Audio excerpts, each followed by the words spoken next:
Ladies and gentlemen, welcome to the first ever recorded episode of Rivalry Rundown. I am Alex Hartnett. I am the host and the creator of this podcast. With me, I have two special guests. I will let them introduce themselves here shortly, but you might notice there is somebody missing. Bubba, of course. Again, for the second week in a row, Bubba decided that he wanted to go on vacation and actually not do a podcast. I told him he could do it on vacation, but he goes, I don't think anybody wants to see me in a swimsuit. So we're going to let him pass and enjoy his vacation, but he will be with us next week. All right, like I said, I'm going to let these two introduce themselves. So let's start with the person that is furthest on my left right now, which would be Mr. DarkWebb here. Go ahead and introduce yourself and tell us wonderfully why you're wearing that Eagles jersey. Oh boy. Well, this particular jersey is going to cause nothing but controversy to begin with. It is custom made, fully custom. If you guys can see, it does have a Caucasian corner patch on it. It is a Cooper DeJean jersey. Yeah, lights out player. Had to get on that train. Yeah, I am DarkWebb, otherwise known as Daniel Webb. Unfortunately, I have to work with Alex on a daily basis, but hey, that's not unfortunately. That's not unfortunate. We keep it entertaining, okay? All right. We kind of keep it together a little bit. Well, sometimes. Most of the time it's a lot of shenanigans. Like, that's it. Yeah. But hey, we're gonna keep that work away from this work, okay? All right. Let's not bridge that in, okay? This is true. Let's keep that down. Yeah, as far as the sports world goes, I know just enough to be dangerous. And probably more than that than I'm willing to let on. But I do like to pick a hill and die on a hill. Just for controversy. Okay. That's okay. We love people that will come on the show and pick a hill and just die on it. And that's it. That's okay, because I can't budge you any way, shape, or form with an opinion or a point of view. And that is okay. I am perfectly fine with you dying on a hill, but I will call you out if you're going to die on a bad hill, because why do it in the first place? Like, hey, it makes no sense. As a Florida State fan, I kind of have to die on the hill. Okay. I might want to start drinking right now, because that already there. Boy, man. Let's just say I'm from all over the place, right? I got Florida State, got the Eagles, got the Yankees and the Braves. Okay, let's go back to this. Okay. Like, got the Lightning and the Penguins. You are wow. We're all on the East Coast. I haven't BA since like the 2000 Suns. What are you, like the Pelicans or something? The 96 Bulls. Oh my God. Oh my gosh. Well, I mean, okay, we're just gonna leave that at that. All right, let's make it make sense for everybody. Okay, for everybody out please there, let me. Please, I have no idea where this is going. I'm from Pensacola, Florida. Okay, there is jack shit here for professional sports. Okay, we have hockey, which is really just a bunch of drunk dudes that are on.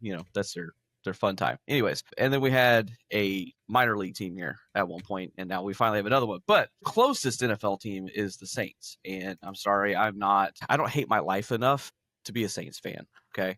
I could be a Falcons fan, but again, same point, don't hate my life enough. And then as far as I'm concerned, Jacksonville and Miami and Tampa Bay don't even exist to me. Okay. If you were to take a continental saw and just right at Apalachicola, the curve of Florida, you just cut a line straight across and then kind of dip up and get Jacksonville in that, and then just push that off out of the ocean and let it sink, I would be happy, because that gets rid of Gainesville and Miami and Tampa Bay and Jacksonville and all those shitty cities that nobody wants to be a sports fan of. Okay.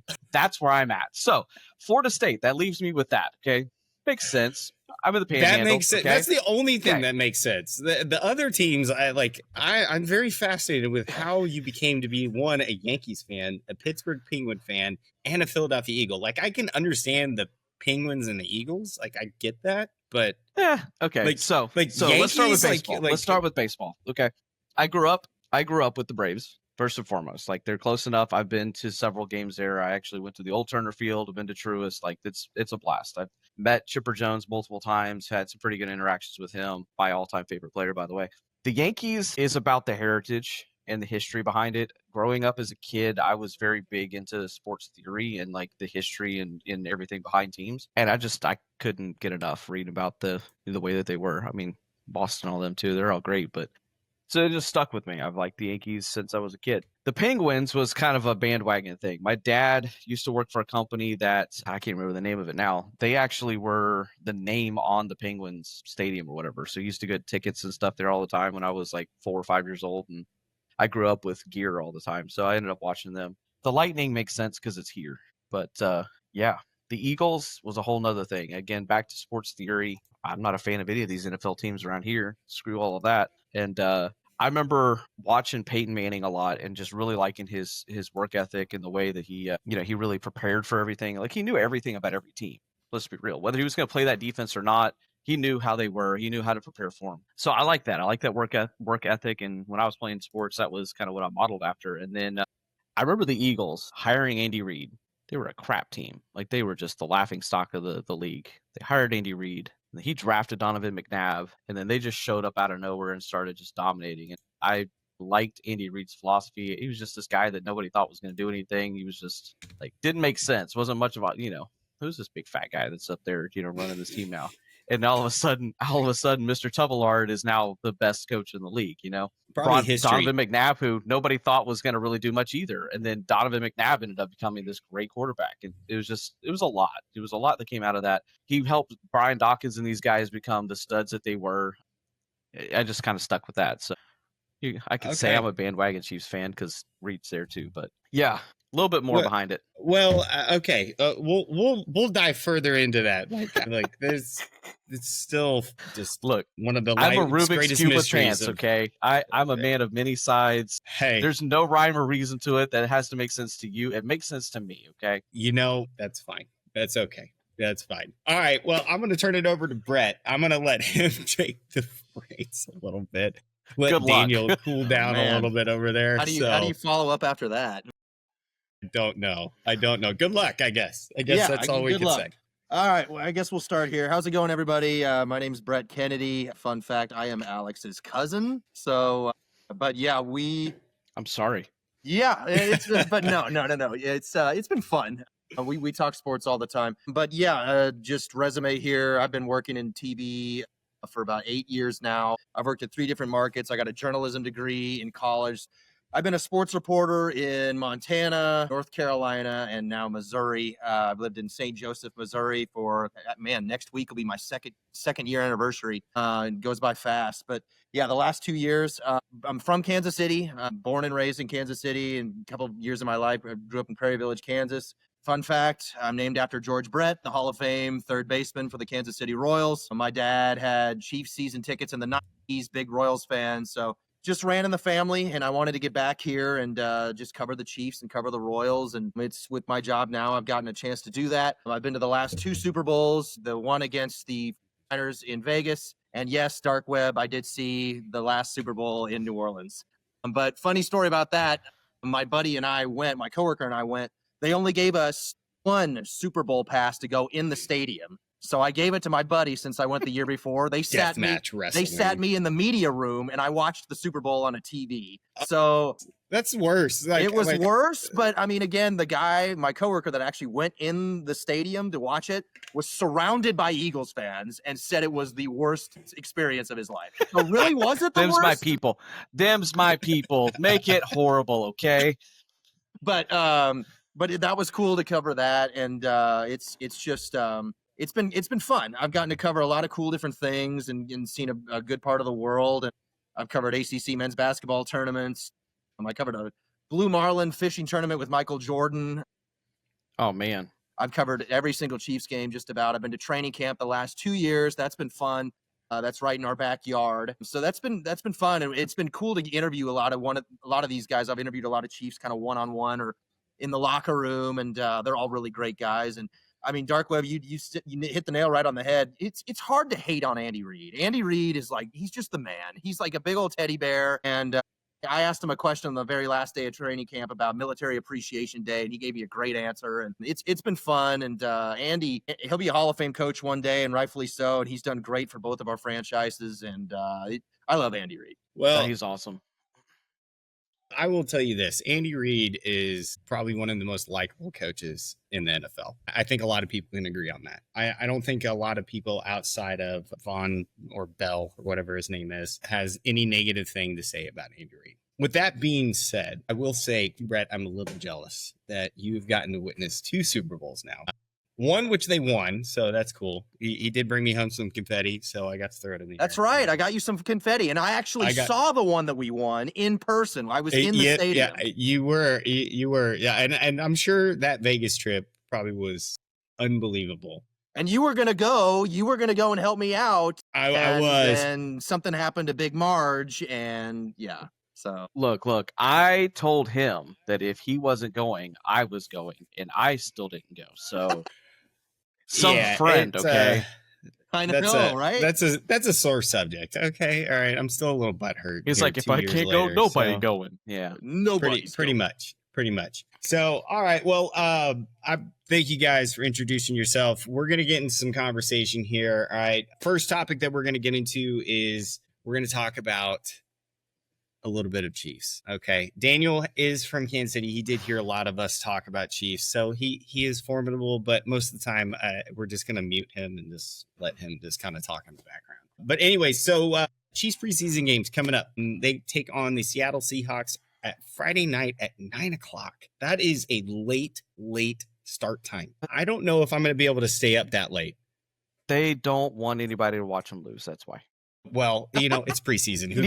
Either team wants anybody to watch them lose. Okay, let's go refs. Yay, let's go refs. West Coast, baby, West Coast. But the big thing that I want to take away from this game is like, what are we looking for now that we know kind of Andy Reid came out today and basically said that probably a lot of the starters aren't going to start. I would be very surprised if Travis Kelce, Patrick Mahomes, Pacheco, Rice, or McDuffie, Jones, any on the actual starting roster will actually start.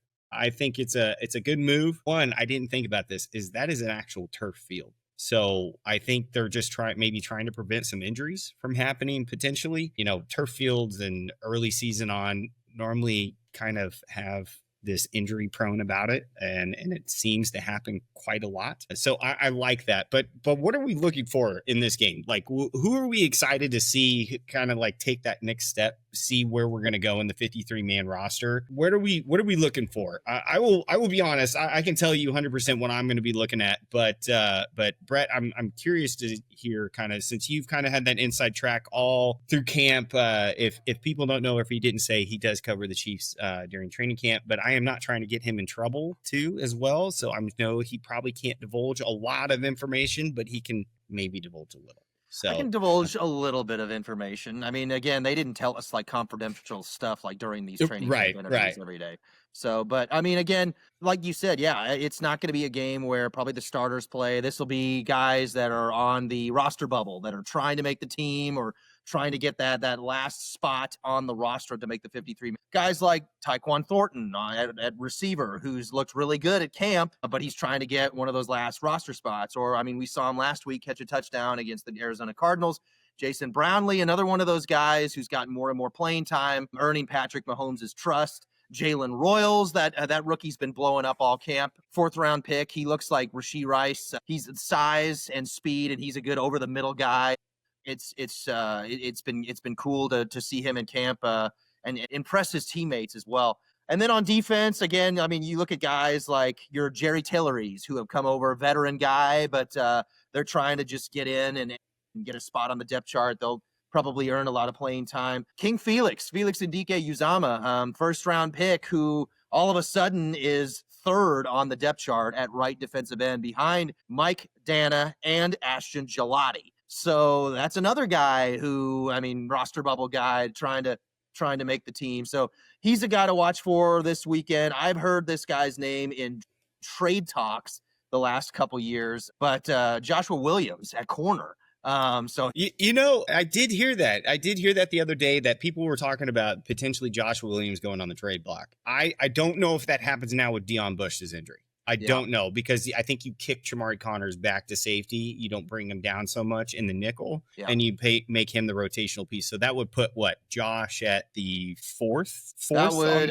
I'm looking on the depth chart. Yeah, he is fifth on the depth chart. And they did. So you're right. They already moved Shamari over. He is now Jaden Hicks' backup at strong safety. That's what I thought was going to happen. And there was, we're going to I want to get into this for just 2 minutes here. There's a lot of rumors that were going around that once Deion Bush got hurt, that they were talking about maybe bringing in like a Justin Simmons kind of veteran guy, knows his way around a football field. Obviously, him being a Bronco and everything, he's been in some really good defenses. One, am not a big fan of adding late vets into late camp. I'm really not, because you don't normally get production out of them until about week 4 into the season. And then you don't know what their production is going to be. I think Justin Simmons is what, 31, Yeah, I believe. It's early 30s, I think. So, I've kind of seen a trend with Brett Veach and Spags over the years is they don't really like to keep a lot of key positions really high in age. Look at our cornerback, our corner room. We really haven't had an old corner in a long time. A really long time. Not since Darrelle Revis, pretty much. Exactly. And so, we're talking a guy that would come in, and I think he would probably compete for a starting spot, but it would be like, you're not doing what you did in Denver. You're going to be a rotational guy.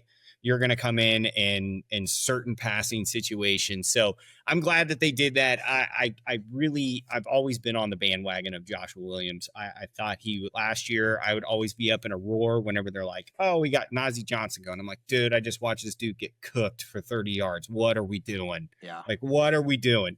Yeah. Now, however, I know last year was his first year back from an ACL tear the year before. So maybe some growing pains, maybe some other now adjustments this year going into it. I don't know. I guess we'll see kind of what transpires this week against Seattle and kind of where we go from there. What I'm looking at is that offensive line again, because they're going to at least probably get 2 series, I would assume, probably with Gardner Minshew playing probably the first half, and then Bailey Zappi, and I always call him Oladokin for some reason, but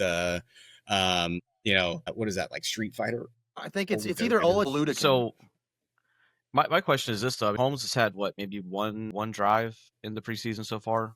Yeah. One pass, one completion, one touchdown. That's all he needs. That's all he needs. What are you talking about?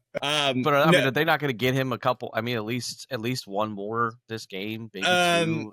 Probably not game 2. I would assume they're probably going to sit him and put him game 3 at home. Yeah. Let him play the first half at home and at least get some work in.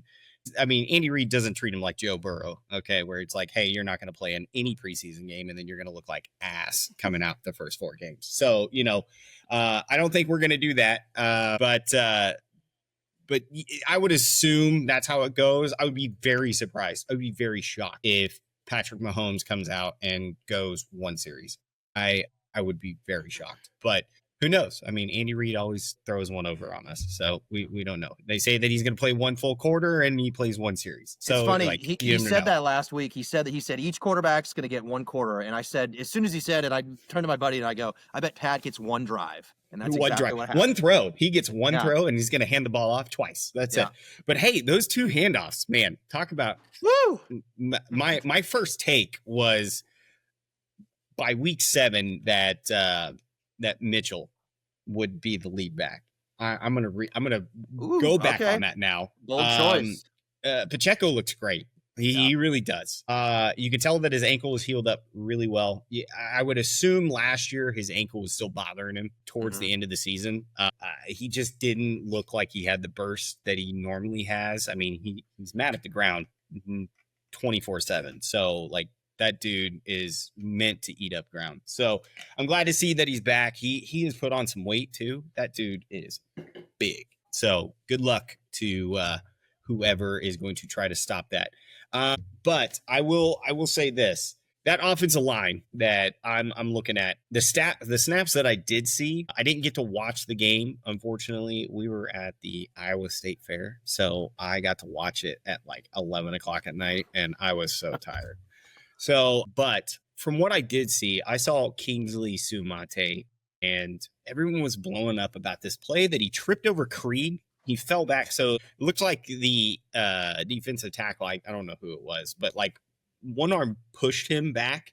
And then as he got leverage, he fell over Creed. So it looks like that is the play that everybody is like, oh, he got beat, blah, blah, blah. He got beat by no name defensive tackle. Well, let's get a couple things straight here. One, this is his first game outside of week 18 that he has played at guard. All right. First live game. All right. So give him a little bit of grace. But from what I did see, he did look the part as a guard. He really did. I don't think that line is going to change. I think it's what it is now is going to stay set. And I think the only thing that now that just irritates me more than anything is that we spent so much money on Jalen Moore. We spent so much capital on Jalen Moore to sit there on the bench, and he signed a 2-3 year deal. But you know who also has a lot of money? Jawan Taylor. Jawan Taylor signed okay, that is true. Contract. That is true. Terrible deal. That was a horrible contract. Terrible deal. Let's get that straight. He's was making left tackle money at right tackle. That is the worst contract ever. They're paying so much money for penalties. That is true. I 100% agree with you. Yeah. So illegal formations because he lines up 17 yards behind the line of scrimmage. Well, do you see? Okay, I get you're like 6'8", whatever, but man, he steps so far back and is like, I'm gonna try to take advantage. Do you think he walks into the huddle and he's like, hey guys, I'm gonna try this instead of your belly button and see what they call me? Do you think that's a question that they ask? I do, because he does it so much. So I'm just thinking that's probably hey. But I mean, the good news is for the Chiefs, they have a proven backup now. If he starts doing that and runs into trouble, they go, all right, Jalen, just get out there. And I mean, he's a nice replacement. I mean, Jalen filled in at right tackle all throughout training camp. He looked great. Eddie Heck talked about it, and he, the offensive line coach, and he said he's filled in really good while Juwan has recovered. But now it looks like he's back, and it looks like Juwan is going to start week 1. I think you're right. But I mean, Kingsley Suamataia, looking at him at left guard, he got beat there once, but again, Heck talked very highly of Suamataia and how fast he's picked up the position during training camp. And even Creed Humphrey kind of touched on that too when we talked to him and we asked him about that. And he said, yeah, he's asking a lot of questions. He goes he learned a lot from Joe Tooney, who we had last year and who was at that spot. Joe Tooney, possible future Hall of Famer one day. I think Kingsley Suamataia, yeah, he is raw. If you look on the outside, on paper, he looks like raw at the position. But again, we'll just strap him up week 1 and see. Let's go at it for real, and then we'll really, really find out. But as of right now, from what we've seen at training camp, he looks all right. Well, hopefully he doesn't have a retake of what he did week 1 last year, where he just let I don't even know who was on the edge, just kind of manhandle him all night. And then against Cincinnati, I think that's whenever we were like, all right, I don't think you're doing it. I don't think you are it. Trey Hendrickson went to town on him. Yeah. So I think he had 16 sacks last year, 6 against Kingsley last, week 2. So, like that. Hey, yeah. Something like that. But biggest thing, Josh Simmons, man, that dude. The real deal. I was talking to Bubba about this, and we were talking about this with the whole Jalen Moore situation and the whole why we bring in a backup left tackle, or essentially now backup left tackle, right tackle, or just all around lineman, right? Why do we do that? Well, we're so far down on the draft board that, your top left tackles are going in the top 10, right? Normally top 12. And if you want to trade up into that pick, you're given a slew of things. And I think the reason why we are so comfortable with Josh Simmons coming in, not only because he looks really good from post-recovery from that patella tendon injury, I really think they were not expecting him to fall that far down to 31 and then trading up to 28 to get him. Oh, man, if you want to talk about kind of a steal of the draft, I think right there, that is hands down. And the Chiefs may have only actually got 2 because Jalen Royals I remember a couple people's boards, they were like, he is one of the top receivers out of this draft, just because not because he's that speed guy, not because he's the biggest guy, but he's just really knowledgeable in his routes. And he has this embodiment of Rashee Rice. And I don't know if I'm the only one that feels that way, but when I watch him catch, from Pat or run a route or anything, I'm like, is that Rashee Rice? And I'm like, oh no, that's Jalen Royals wearing 11. But that's kind of where I'm at with seeing what's going to come out on, Friday night is I'm going to be looking at the line and then just kind of our secondary, kind of see where we're at with that. Dan, I know you're an Eagles fan. I know.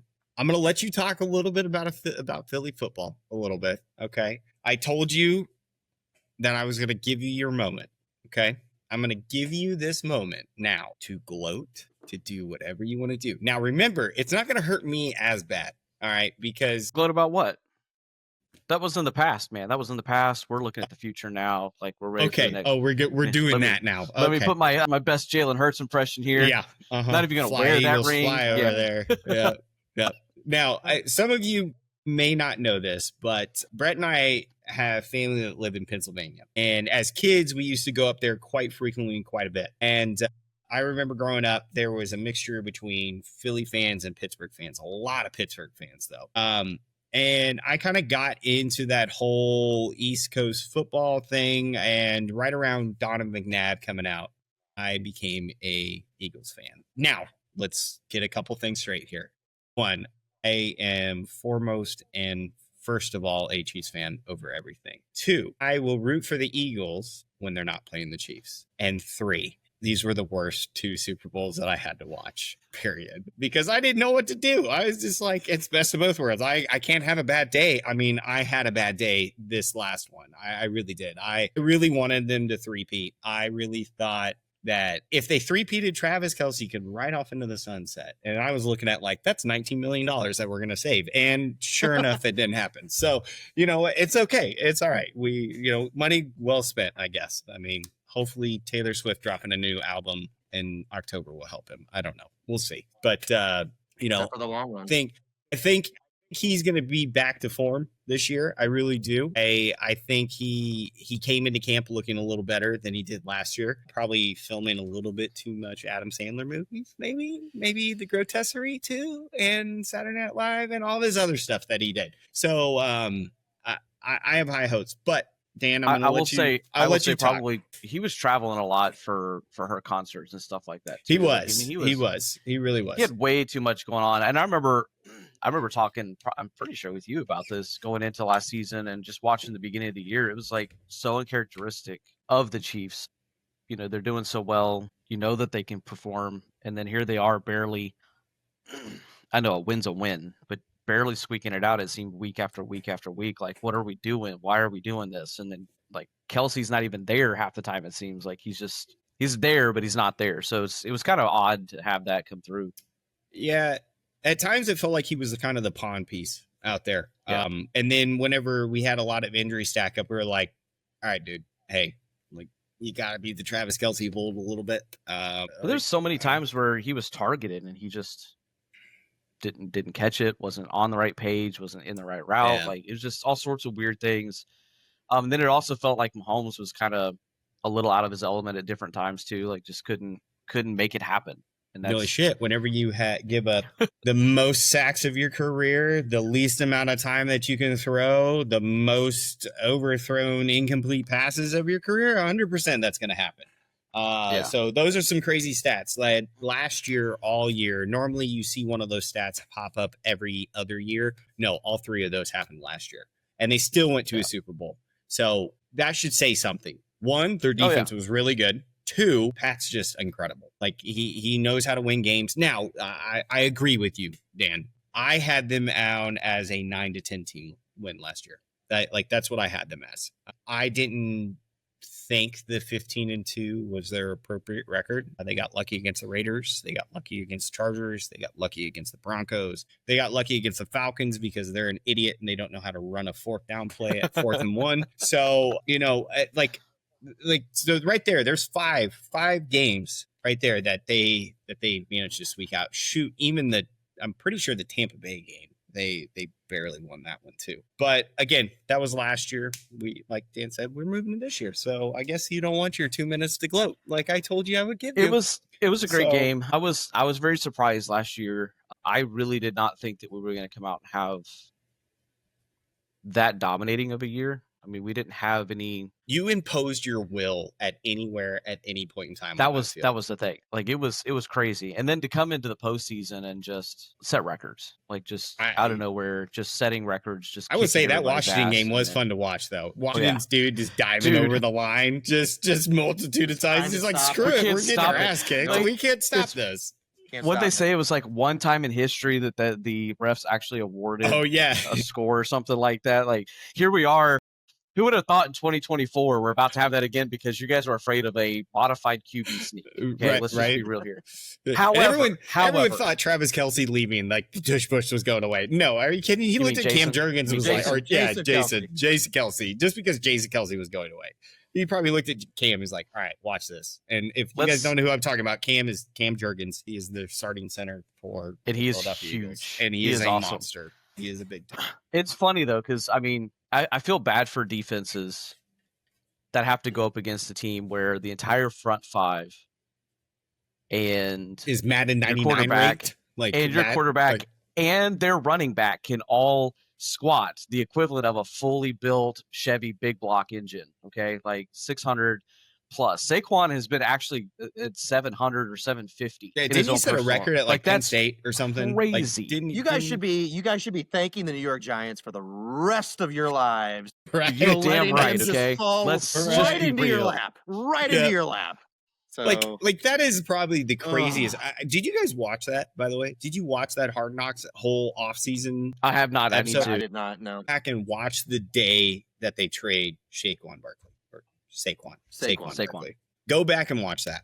Like, I'm not gonna ruin it. Just go watch it because it's crazy. Because the head coach, like, or the GM or whoever it was, pretty sure it was the GM, was like, he went where? And then like, dude. You traded him in conference, in conference. You see him twice a year. Like you're gonna put all your money into Daniel Jones. Like really?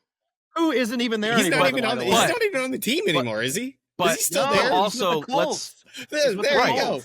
But let's also talk about New York the is fact paying that him to go play in the Colts. So that's fine. Oh yeah, they had Saquon. They just could not build. They couldn't build around him, like, for anything. I mean, the dude can do a lot. Let's be real. Like, he doesn't have to have a front five. Like, just give him the ball and let him cook. But they never built around him. They never had play set that was built around him. It was just he was a waste there.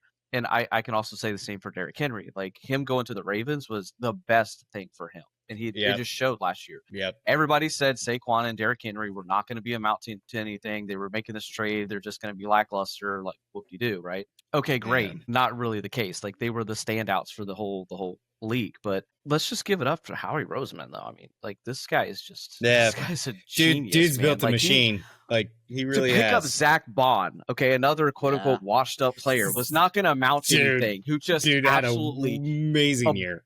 Obliterated everybody. Like, they had such a great offseason to go into last season, and everybody had them like marked down as like, hey, y'all are taking some gambles. You're not going to perform, to just obliterate the league. Like, there was no way, shape, or form that they were not going to win. They had everything that they needed to. And I think the other part of that is bringing in Kellen Moore, obviously, like big shout out to being able to pick him up. I hate that he was only there for a year. Why would you leave that to go to the Saints? I don't know, dude. That's career suicide in my mind. But anyways. I mean, most of these offensive coordinators, they just want a chance. They want I a chance get it, to head coach. But come on now, like, wait one more year, have another standout season, and I promise you, the whole head coaching like carousel is going to be so much more favorable at that point. You probably could pick a better job than the Saints. So whose head coaches are on the chopping block right now? Like who's coaches Giants, that Giants, Cleveland. I would even say Jacksonville, even though they did hire Cone or whatever. Good God. Dear Lord. I don't know. Like, oh man, those are at least three that I can think of offhand. But I mean, I will give it to this. Outside of watching the Super Bowl and getting to see a lot of Philly games, outside of playing Kansas City, halfway through the season, I looked at them and I was like, man, this team is almost perfect. like almost perfect. Like you could not pick out a position where you're like, if somebody gets hurt here, they're screwed. Like I just couldn't. You look at the so the secondary a couple years ago was just, I mean, it was a sieve, and then you bring in Darius Slay, great player, all of that, but man, the dude could never stay healthy. You're struggling constantly. Avonte Maddox always injured. You just never there. Then when he is there, he's not really there. Like, what are you doing?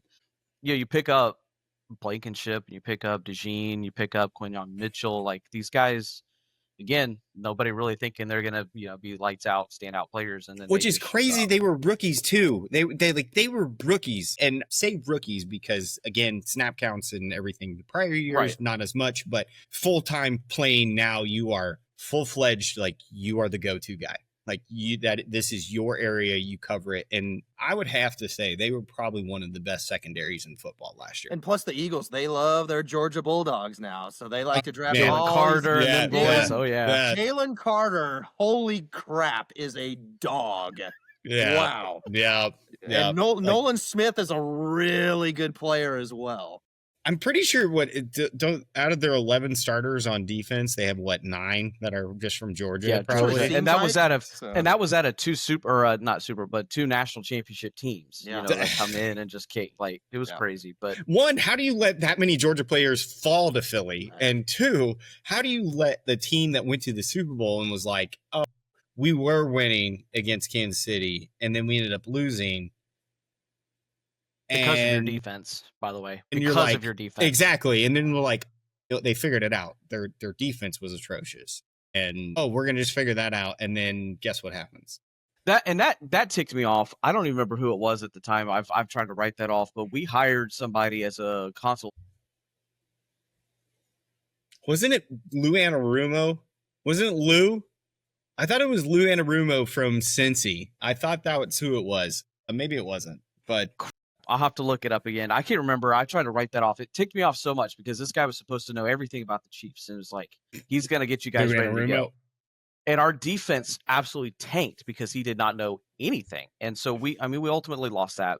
Then you lose out, you clean house India that year, right? So going into, the season before last, we had a shitty offensive coordinator, a shitty defensive coordinator because we were trying to get Vic Fangio. Yeah, but you guys started out so good. And then you just, oh yeah. So that's what happens when your offensive burn. coordinator fights with your quarterback the whole season. Oh yeah, yeah. So, anyways, but we're also talking about a head coach that was on the chopping block. Let's not forget this. He was on the chopping block potentially as one of the coaches to lose his job, and then he goes into Nick last year and just turns that team into a Super Bowl winning caliber team. Shout out to Howie Roseman for taking the hit for Sirianni on that because it was not Sirianni that hired the offensive and defensive coordinators. They were trying to get Vic Fangio. They couldn't get him in time. Miami said, hey, can he stay one more year? Because they were literally at preseason of that season. So he stayed. Kellen Moore, they were working on trying to get still. So finally, we land him. Here we are. So all of those pieces, like we don't know what the hell we're going to have this past season. What are we going to do? For them to just show up out of nowhere, just be dogs like that. I mean, literally could push anybody over, do whatever they want. To go into the Super Bowl against arguably the best team in the country, like consistently every year have the best roster. They have the best coaching. Like I love Andy Reid to death. I know what that dude's going to do. And if I'm on the other side of the field, I'm scared of him because I know what he's going to do. Like he's mad. Let's be real. He's mad. To absolutely and methodically just pick them apart and rip them to shreds and not even have to blitz the whole game. Like just your best quarterback in the league is on his back constantly and you don't even blitz. You're just pushing the front line and just at will can do whatever I want with them. It was crazy. Single-handedly probably one of the coolest things to watch, even though I know it sucks for you guys. Even if I wasn't an Eagles fan, it would just be fun to watch something like that because it's like, all the prep that went into being able to dissect that, but then also just have that kind of a skill set and just overall power on one team is just insanity. And you've seen some of those dynasties over the years and they're one and done. So here we are now. What's going to happen? Let's see what happens. I mean, I wouldn't say they're in a really tough division. Obviously, we don't know really what Dallas is going to do. Dallas has picked up a bunch of defense, and that's about all I can say about that. That's what I'm saying. And then they also have Tyler Guyton on the left side from Oklahoma. We'll see what happens because we'll see if realistically, Micah Parsons doesn't come back either. And that's the other thing that we have to see about if Micah Parsons is actually going to get his contract or if he is just going to be like, deuces. And let's be real though, as long as Jerry Jones is there, it doesn't matter. The guy is okay.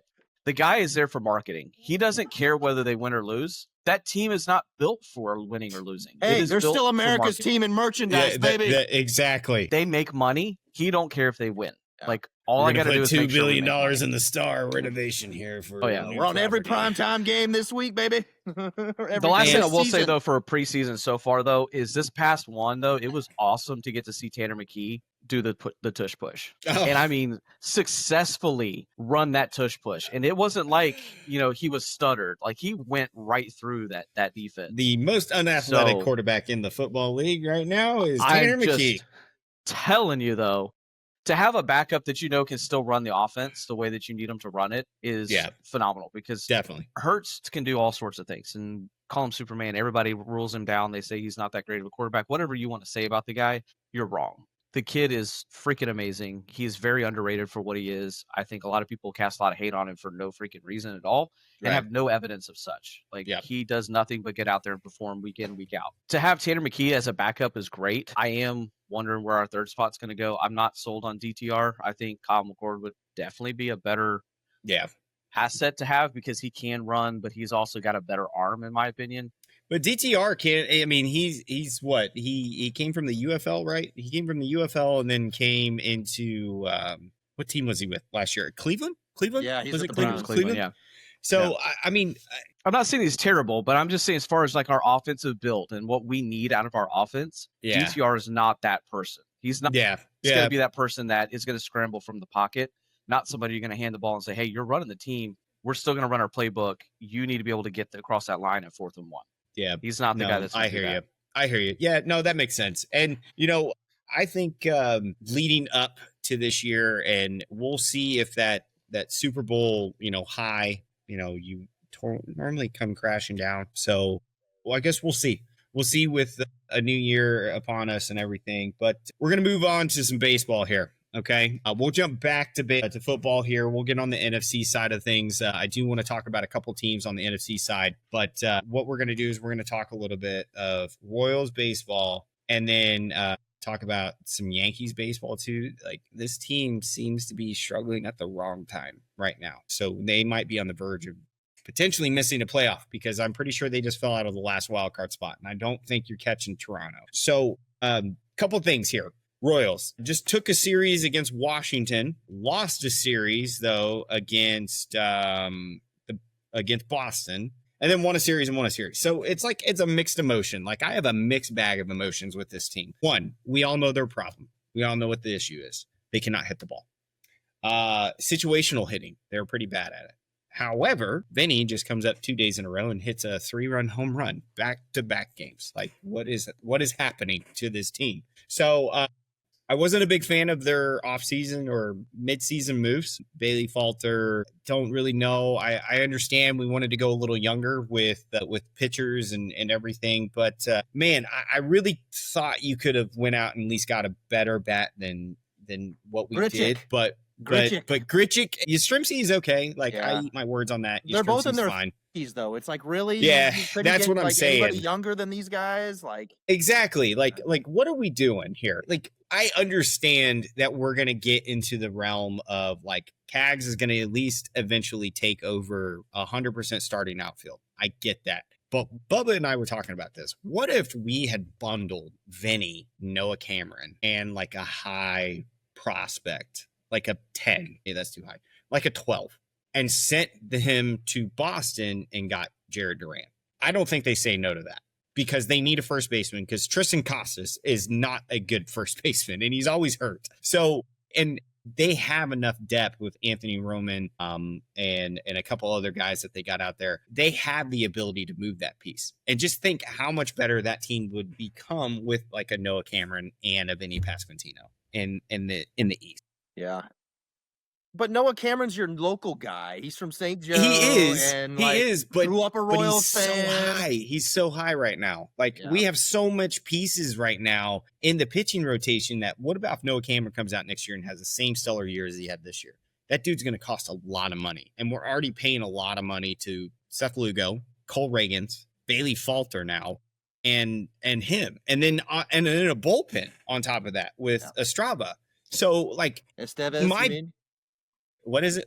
Estevez. I think keep on thinking it's Estravez for some reason. Estevez. But like, we are paying a lot of money for guys already that I just have a feeling that if we were to package some things, we could have gotten at least an offensive young piece in there, because that's like, let's not doubt our pen has gotten a lot better. Our starting rotation has gotten a lot better. I just don't know what it is.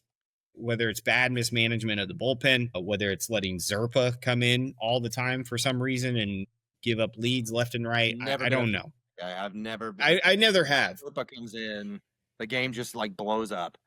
It does. It does. He's kind of like that Carlos Hernandez guy, like that we just got rid of. And they were like, God, I got rid of him. Like he's no good.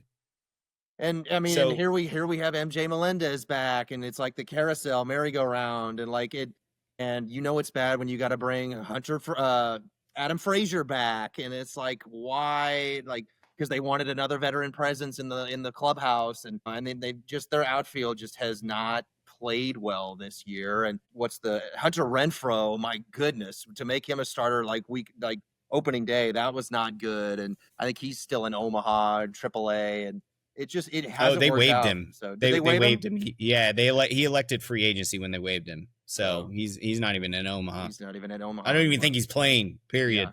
Yeah. So that didn't work out too well, and it's just they need to find guys, whether it be some of these guys. John Ray played great for a while, and now it's like he's kind of hit the brakes a little bit. But it's weird. They're trying to find these guys, and it just hasn't worked out. Well, I think also the translation between AAA and MLB is very different. Yes, you got guys that are still throwing 90 plus at AAA, but they don't realistically have a good third and fourth pitch. Okay. They have a really good first, second, a development third, and a non-existent fourth that they'll throw maybe 2% of the time. So realistically, you're down to a 3 pitch. And then it's like, if I give you a fastball, pitch 1, and I throw 2 balls, where do you think is coming next? They're going back to a fastball. So it's like your hitting opportunities in AAA are a little bit better than they are in the MLB, because one, MLB pitchers normally have a slew of pitches that they can go through, right? I personally think that when we develop people in the AAA, we need to take into account how this is going to translate and at what point is it going to click. I think they brought Cags up too quick. Yeah, I was all for it when they did. Yeah. But I think they brought him up too quick. I agree with you. He had a great stellar start of the season at Northwest Arkansas. What did he hit? Like 8 home runs or something before they brought him up or something like that. And then he hits another like 4 or 5 at AAA. And then you bring him up to the show. And I think he is going to be a great MLB talent, but I don't think it now. I really don't. To spend more time in AAA, at least a month, and he was only in AAA 2 weeks, and they called 2 him weeks. up, His chase rate was so high, and that's what I kept on seeing is like we're gonna wait to bring him up till his chase rate's down. His chase rate was up at like 30%, which is extremely high if you guys don't know baseball. At everything. Like swinging at everything. You do not want a chase rate of 30%. You want a chase rate of like under 10. Like that's what you want. Now for a rookie and for a second year player in the high teens is okay. That's all right. That's still developing. You're still understanding. You don't see every pitcher. Normally by year 3 or 4, you have a good understanding of at least 70 to 80% of the pitchers in the MLB. So there's a couple things that I hope that they do this offseason. Now I did some calculation. They do have, I think, 42 games left. All right. They are currently sitting at 60 and 61. They need to win 32 of those games to at least have a playoff potential. I'll say potential because the next 3 series that they have Texas, then they have Detroit, then they have Cleveland, and then they have Detroit. So these are the next 4 big series on this. And if they don't win any of these series, then they're done. Pretty much done. Yeah, we're gonna find a lot about this team in the next couple of weeks. We are. I mean, it's there. I mean, the season's not over yet, but they have to kick it in gear right now. Yeah, So, like Boston series was kind of the kickoff, and then you had a couple series in between where it's like, or one series with the Nationals. But like the that good news Boston is series was they're playing Detroit important. though. Yeah, they're playing Detroit though, who's leading the division. So if you can get couple games on them and I mean make their lead diminish a little bit in the Central.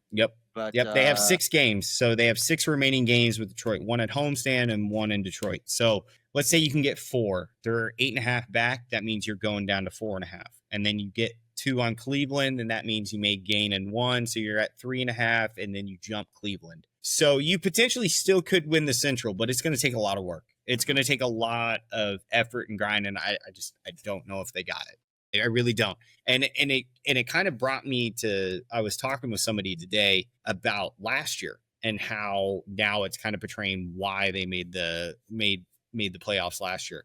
I'm not saying they were a good team. They were not a better team than they are now. This year, they are a far better team than last year. But if you guys remember last year, everybody beat up on everybody last year in the MLB. Everybody did. Like, there was no one side outside of the Rockies and the White Sox where it was like everybody was within like 10 games at All-Star break. So it's like, that just tells me that no one's pulling away from the division. No one is beating teams that they're supposed to beat and losing to teams that they're supposed to lose to. No, we got people beating teams that they're supposed to lose to and people losing to teams that they're supposed to beat. And so it's, I think last year realistically kind of opened up some eyes to Kansas City where they're like, hey, we have built a winning program now. Let's see if we can sustain it. And I don't think that is the case right now. I think we have bit off a little bit more than we can chew. We're still missing a good outfield at bat. Like, this has been the same problem as last year because our 1 through 5 hitters are pretty consistent. And then when you get 6, 7, 8, 9, it's just like, well, and I would know. say last year, Bobby had a much better year last year. Bobby 100%. Jr., and 100%. he's still a great player. He's still making great defensive plays, but his bat is not as good this year as it was last year. Hence why he didn't. That's why he didn't start in the All-Star game because he's having a decent year, but for Bobby Witt Jr. standards, it is a down year for sure. So Michael Garcia's had a good bat. Michael Garcia, he has been a very fun player to watch this year. Just with his bounce back year. I call it a bounce back year because last year he did have a down year, but he has been probably one of the most consistent hitters on this team. And that's crazy coming from Michael Garcia. That is crazy to say. Like, normally you would think from Vinny or from Salvi or Bobby Witt or even hopefully MJ was at that point where it's like, hey, you've had enough time to develop. You've seen enough things. Like, you should be hitting at least 250, 260. Like, that's what you should be hitting. But I think whenever you kick off the season and you got Vinny and you have MJ and you have Salvi and you have India and you got all these guys that are just not hitting and you can't win games that way. You just can't. So we'll see what happens here moving forward into August and September. I think it's a little far out reach. I don't think they'll do it. I think they'll still have a close to a winning record potentially, but for some reason we just get to 500 and we just can't crack it. We just can't get over it. So all right, I want to talk about a little bit of this Yankees. Okay, not because Daniel's a Yankees fan, but is Aaron Judge back? Is he full back now? Okay, that is a team that I think is really struggling for identity right now. I really do. I think that they have a strong enough team to make a playoff run and potentially win that division, but I don't know what's going on with them right now. I really don't. Even after this last, I mean, they're 4-6 right now in the last 10. They're still, I think, projecting them to have like an 80% chance of making it to playoffs, and they're thinking that they're going to have this flourish and everything. But here's where my issue is with it, right? They are swinging so much on the back of Aaron Judge, and don't get me wrong, he's doing so much this year. But you can't do that, like, at all. And then right now they have like 10 people on the IR, on the injured list. 7 of them are pitchers. And out of that 7, 5 of them are Tommy John injuries. Okay, so you know they're not coming back. And that's Garrett Cole and these guys. So your whole pitching rotation is just absolutely fucked, to be real. Okay. And then Max Fried is now, pitch one, trying to carry the load of all this stuff, and he's starting to struggle. He's starting to really lose his drive, and the guys behind him are falling apart. They're not able to keep up. God, what's his name? Rolson or whatever is like walked 15 of the last 20 batters he's faced. I mean, this is just like you can't do that. You're just falling apart as a team. You can't put everything on the back of Judge and hope that he can actually keep the offense going enough to cover up the defensive struggles and the pitching struggles. Like, you're not going to get anywhere. Yes, the AL is kind of weak right now, but at the end of the day, you don't want to just get to the playoffs. Like, you really want to get further than that, right? Yeah. And just to get to the playoffs and choke again, like they've done every year, is just, it's not the goal. It's not not the height that we want to get to. So Yeah. I that mean, 80%, I think, is a high ball. I don't think that they're going to get a pitching rotation strong enough to get them and propel them to even make it to the playoffs. Yeah. That's my personal opinion. I feel like they're going to fall out of that wild card right at the end. I agree. And not make it in. I agree. I can't agree with you enough. I don't think anybody's going to really touch Toronto in that division. I don't really think anybody's going to catch Boston. I think Boston has a pretty easy schedule to end the year, and the Yankees have a pretty rough one. Cool. And that's also why I said with the Royals, I don't know. We'll see, because they have a pretty patty cake schedule the last 42 games. So the jury's out on that right now. So, it'd be great to see a Yankees Royals rematch, because that still leaves a little sour taste in my mouth from last year. I was downstairs, sitting right back there, screaming at the TV because what's his name was safe. And I was like, he is not out. There's no way. It's okay. So one little thing. I will say this. Yep. I know the Yankees finish out their season with a cakewalk as well. I mean, they got the Twins a couple times. They got the Orioles. They've got White Sox and whatnot. There's still that high. And I think that's where the 80% probably comes from, right? Like they're going to finish out the rest of the season playing some cakewalk teams. I know the Twins have been playing good too right now, though. But that doesn't mask the pitching inefficiencies that they have. Like that's just it doesn't matter how bad the team is.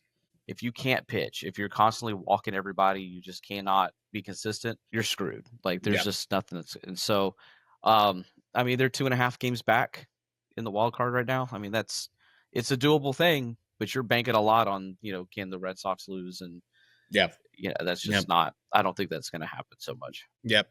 I mean, we'll see. I still think there's only 2 really good powerhouse teams out of the AL, and that, as of right now, that stands as Toronto and Detroit, and that's it. No, and then you have the Astros up there. They're 2.5 back. The Yankees are 2.5 back right now on Seattle, and I think 1.5 back on Boston. So which is crazy, because I thought Seattle was going to take that. I thought Seattle was going to take that division, but I guess not. They could get the wild card out of it, but I really don't think that they're going to win out. They're going to get stomped. If they play Toronto, Detroit, or Houston, they're just going to get cake. I mean, they're going to get mopped. The floor mopped with them.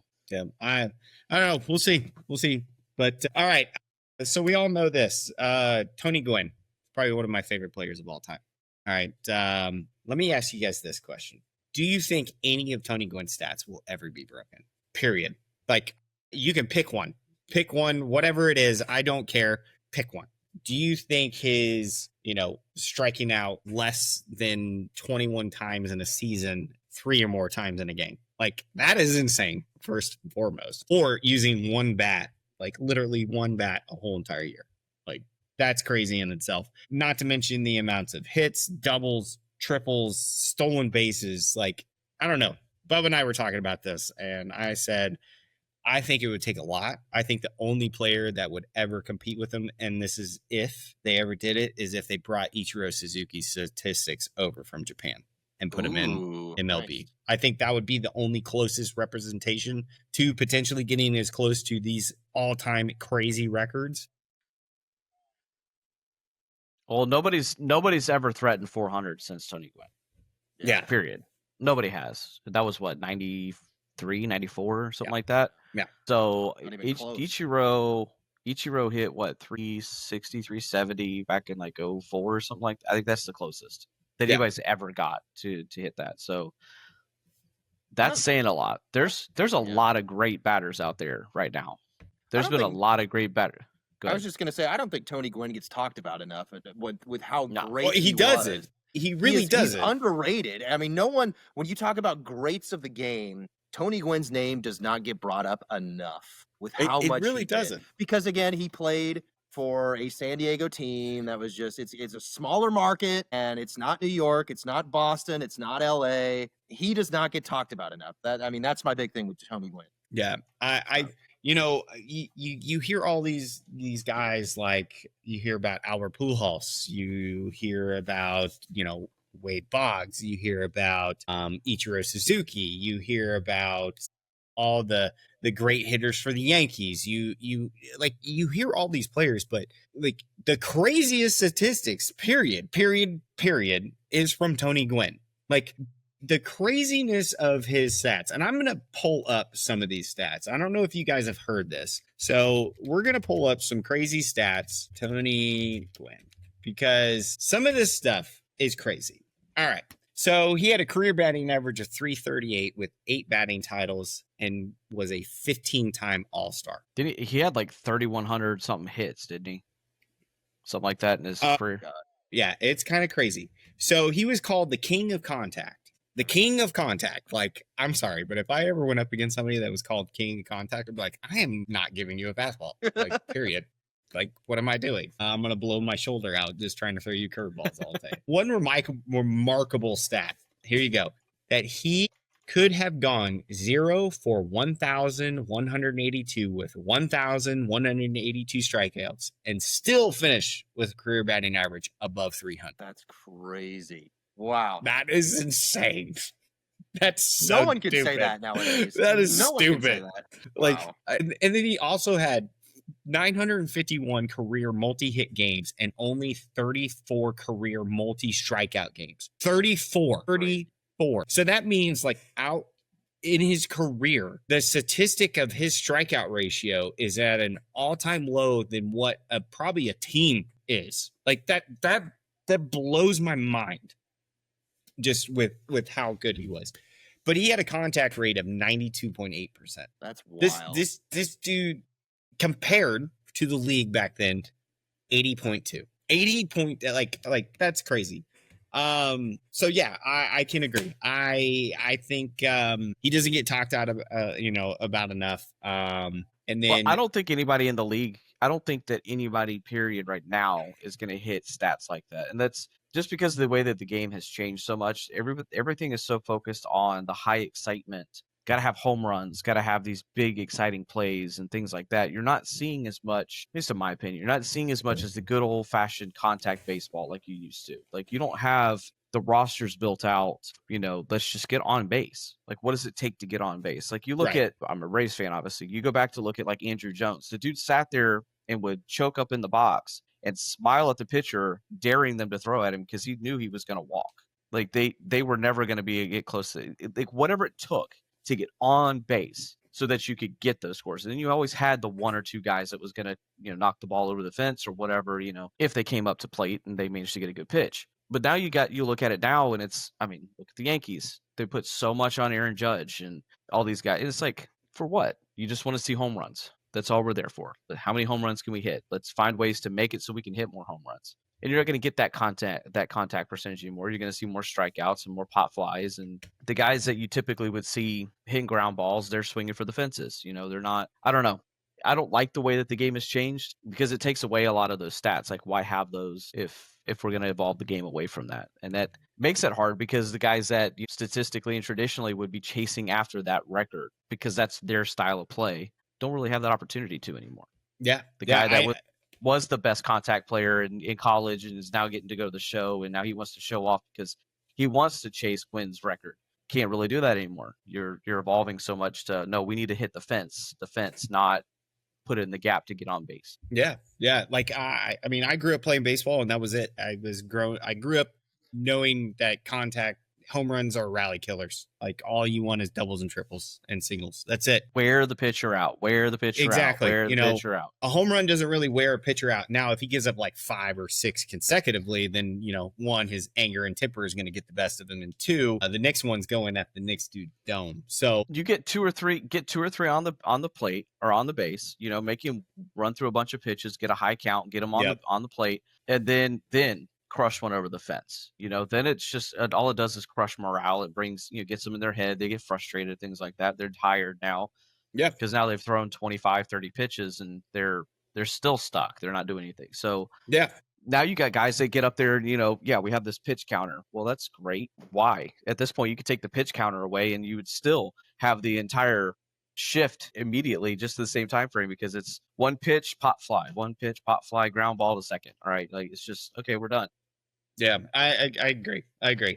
But, the crazy thing is like, one, as baseball evolves and everything, like, it's going to be, a crazy just kind of next 2 years with the lockout potentially happening in 2027, we'll kind of see where it's at. But all right. Well, what we're going to do is Daniel and I are going to jump into some NFC stuff. Brett, I appreciate your time, dude. Thank you so much for hopping in here. No problem, guys. And we'll bring you back on here for some more Chiefs Insider and stuff like that. But enjoy your trip. I know you're going to Pittsburgh, so enjoy it. Have fun. Hopefully you get to see Pittsburgh Stadium, I guess. We'll go I don't see. even know if they're home. Well, yeah, they're not at home this weekend. Can't see Paul Skeens, unfortunately. But I do want to see the park, and so I'm excited. We might do a tour there. So, yeah, should be fun. Dan, really nice to meet you, man. Nice to meet you, man. And let's do this again, Alex. Yeah, this was fun. Yeah, definitely. So, all right. Thanks, game. Appreciate it. Take care, guys. Yep. All right. So, Dan, I want to talk a little bit of NFC football, man. I do. So, a couple things here. NFC side of the ball. NFC West, mainly. All right. What do you got? You got the Rams, you got Seattle, you got Arizona, and you got who else am I missing? I'm missing somebody. Rams, Seattle, Arizona, and who am I missing? Too drunk for this already. Rams, Seattle. Oh, 49ers. 49ers. Yeah, the 49. The Niners, 40, yeah. The Niners. Yeah.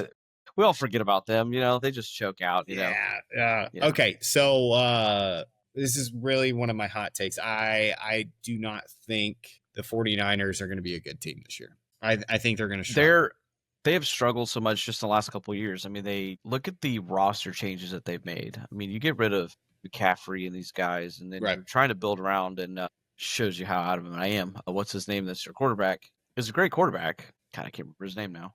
Anyways, good, but where's the rest of the offense? Where's the rest of the team? They have not performed very well. Defensively, though, they've been a sieve. Like, it's easy to win and just to run through them. Like, they're not holding anything down. So yeah, but they lost two big pieces, Dre Greenlaw and Tua Funga. I mean, like both of them go to Denver, who I think probably will have the best defense in football this year.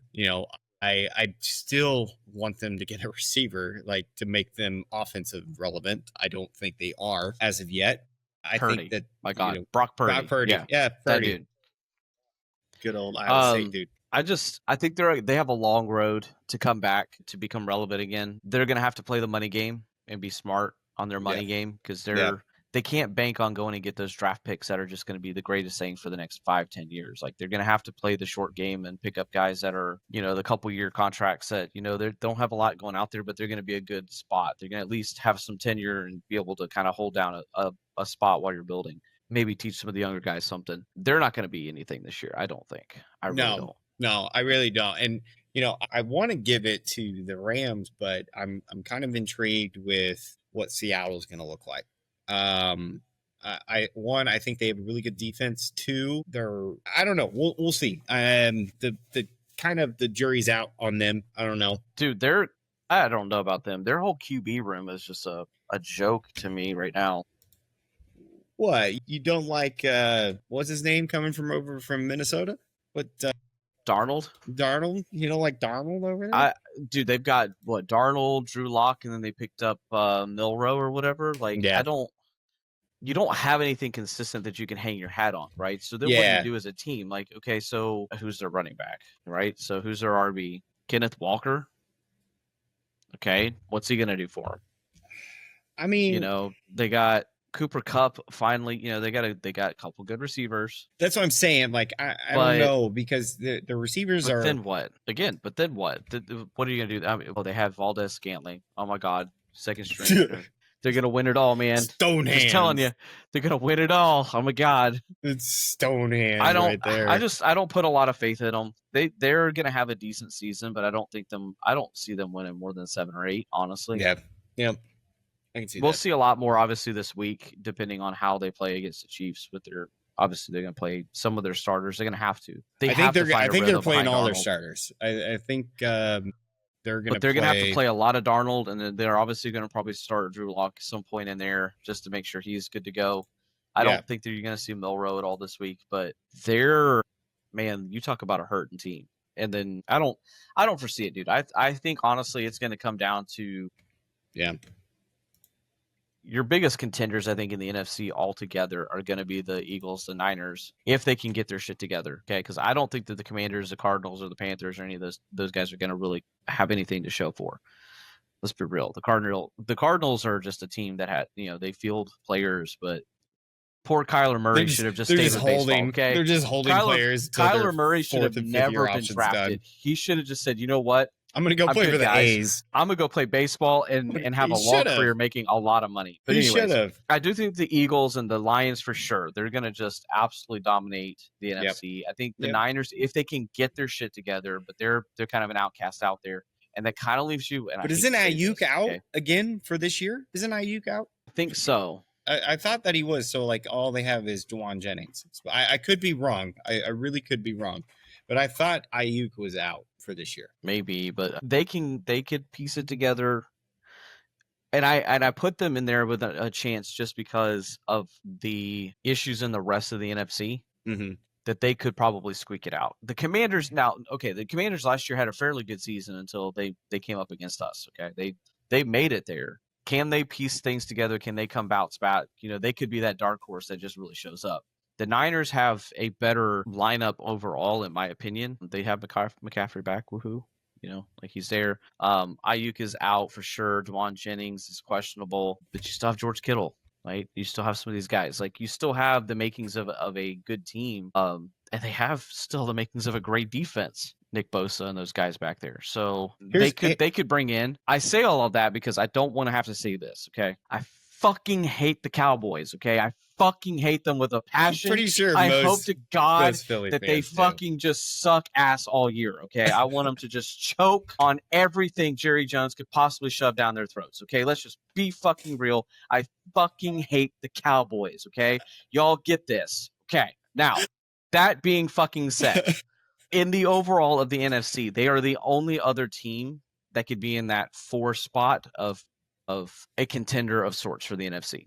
Now, we know they're going to fucking choke like they always fucking do because they suck goddamn ass. But anyways, they did pick up some good players. They have bolstered their defense some. Dak Prescott is still a bitch. Just is. Micah Parsons leaving or staying, it doesn't really matter. I don't think that's gonna swing anything in any direction. Their secondary should be good. Like their corners should be good. I think as a whole, just their team is just there. Like they could carry their way through it, but they're not going to follow through all the way, if that makes sense. Their offense should be good with Pickens and Lamb. Like this should be good. And then obviously with a running back, Miles Sanders, I don't know. Did they draft a running back this year? I don't know if they did or not. I think they drafted and don't count Miles Sanders out. Like the dude. No, he's good. He was great in Philly, and he just had a really rough time in Carolina. Who would have at that point? So like that's where I stand at it. So, but like they got CeeDee Lamb, they got George Pickens, they have great weapons, but Dak Prescott's still a bitch. Okay, so he's not gonna fucking do great. Just be real here, okay? They could put Will Grier in there, and he would do better than Dak Prescott because Dak Prescott's a fucking bitch. But anyways.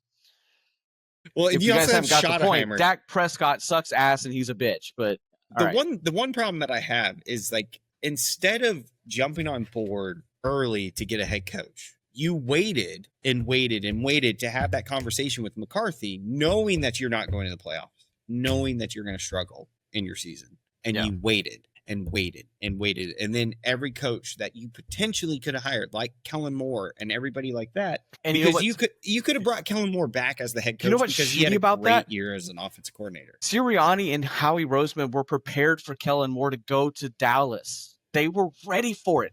They knew it was coming. And it never happened. Like they would have let it. Hey, you know what? You've had a great year. We fucking won the Super Bowl. All of that shit. Like knowing that we're going to all of this, we're having this stellar season. Knowing full well halfway through the season, Kellen Moore was not going to be with us anymore. Whether Super Bowl or not, we knew Kellen Moore was going to be moving on because we did so fucking well. And I was going to make this point earlier. If Kellen Moore hadn't handed the keys of the offense to Jalen Hurts and said, "Hey, this is your team. This is your offense. You need to command it. You need to control it. I'm here to help." Oversee. I can see what's going on from above you. I can call some of these plays. I can help you out, but it is your job on the field to say, you know what? I don't think that that's what I need to do. I'm seeing something different here, and run and trust your gut, which is what we had an issue with the year before. Hurts would try. The offensive coordinator would yell and scream at him for doing something different. So Hurts said, you know what? Not doing it. I'll run your plays. And we fucking sucked. If Kellen Moore hadn't have said that, we would have had a horrible year. We would have. I trust Kellen Moore's play calling, but I trust that at the same time, my quarterback is going to make a read and he's going to do what he needs to do. Yeah. So no, I agree. Kellen Moore I agree. would have been like top tier. Go to the Cowboys, pick up Kellen Moore. I promise you, the Cowboys would have been the talk of everybody this year. It would have happened. I hate that. I hate to even admit that.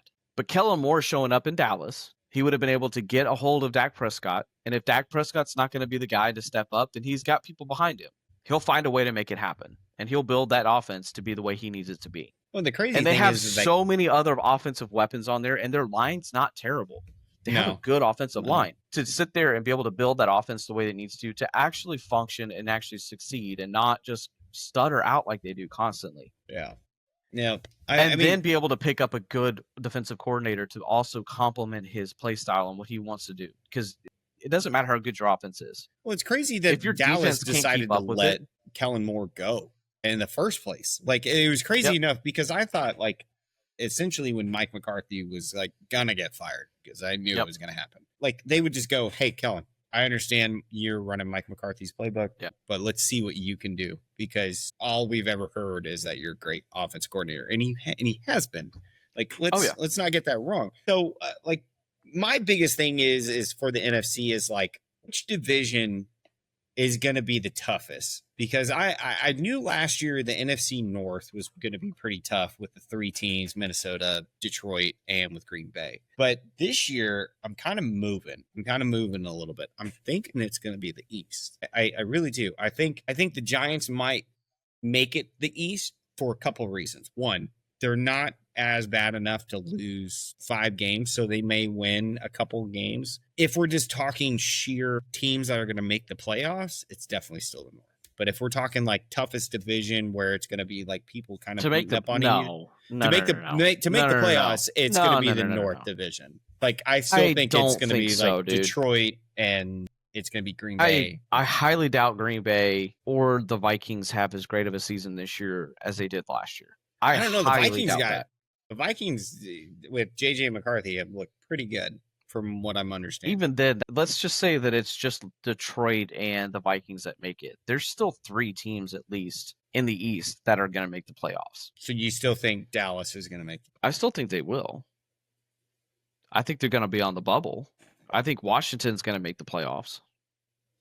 And I know for a fact the Eagles are going to make the playoffs one way or another. Whether they have a lackluster year or they're just kind of mid-tier, they're going to make the playoffs. There's no way you can stop that offense. The only team in the South that's making the playoffs is Tampa Bay. Like, let's throw that out the window. Like, unless Kellen Moore in this short off season has just. But who does he have to throw the ball? Like, there is no quarterback in New Orleans. Yeah, they should have kept Jameis. Like, they have no quarterback. So what, Spencer Rattler? I think. Like, what are you gonna do? I mean, yeah. I mean, it's Kellen Moore. The dude's done some crazy things. You never know. He may come up with some wild shit, and we may be surprised. They may do well. I don't believe 100% that would happen, but there's always that chance because the dude is that smart. He is a bright guy. But I agree. I would say Tampa Bay probably out of the South. That team, I think, is poised right now with the caliber of play that they have and the receivers, because they have Emeka Egbuka from Ohio State too. Right. They have Mike Evans, and they have, what's his name? Gosh, why can't I think of his name? Tore his ACL last year. Oh, Godwin? Godwin. Yeah. So he's out though. I know he's out, but having a Mecca, and then hopefully if Mike Evans can stay healthy enough, like you are poised to be probably one of the best NFC teams in the NFC. I'm not going to say football, but you're putting a lot on Baker Mayfield. I know, but I don't think they're going to put a lot on Baker because they now do have a running back that actually can run. So who? Irving? Well, yeah, Bucky Irving's pretty good. Like, he's good. Again, though, but look at the teams that you're playing. Can you all right, again, look at team makeup. Can you honestly say that if you took the ball out of Baker Mayfield's hands, and you went from being a predominantly, balanced or kind of slightly shifted to a passing offense, so now all of a sudden you're going to put the bulk of your weight on a running back, that team is going to be successful and win?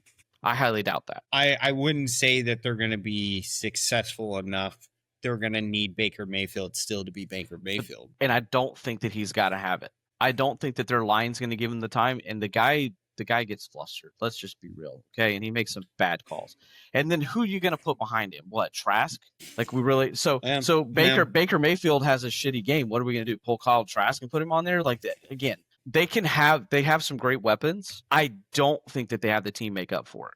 And I say that, and yes, maybe it's biased, but if we were to pull Jalen Hurts out and throw Kyle McCord in there at the team, the 4th-string quarterback, and say, hey, you know what, you're just going to hand the ball off to Saquon Barkley, they have the team makeup to shift to a running offense and not have to worry about throwing the ball. I don't think Tampa's got that build.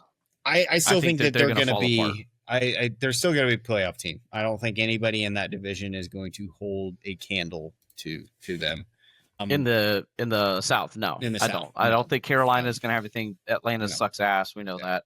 No. The Saints, and again, that's only going to come out if the only thing that could change that is if Kellen Moore just has some trick up his sleeve and he manages to make magic happen. Yeah. I mean, the West, we'll see. The West is a dumpster fire. We know that that's always going to be the case. Yeah. The 49ers, if they can get their shit together, I don't think the Rams are going to have much to do for. So we got what? 1 out of the South, 1 out of the West. Yeah, I'd say 1 out of the West if the Niners can get their shit together. So then we got 2 out of the North. I'm going to say 2 with Detroit, and I'm going to say Green Bay. I'm going to put Green Bay. And then out of the East, and then out of the East, you trust Green Bay over the Vikings? Yeah, 100%. Really, we're gonna trust a little bitch team that wanted to get rid of a play that kicked their ass twice, not only in the U.S. but also internationally. Just made them look like dog shit. Okay, not because of rookie quarterback. Shout out to Green Bay for being little bitches, but anyway. And losing, okay? Not only that, not only did you lose in Brazil, okay, then you lost later in the year, and then you lost the vote, not once, but fucking twice. Remember, it's a new year. It's a new year, man. It's a new year, man. And then what? That means we'll have 1 in the South, 2, 1 in the West, North. 2 in the North. So that means we need 3 more. I still think the Eagles. I still think Washington and possibly Dallas. I don't think the Giants are going to get anywhere near that. I still think that Dallas is going to make it. I don't 2 think more. That they're going to. Sorry.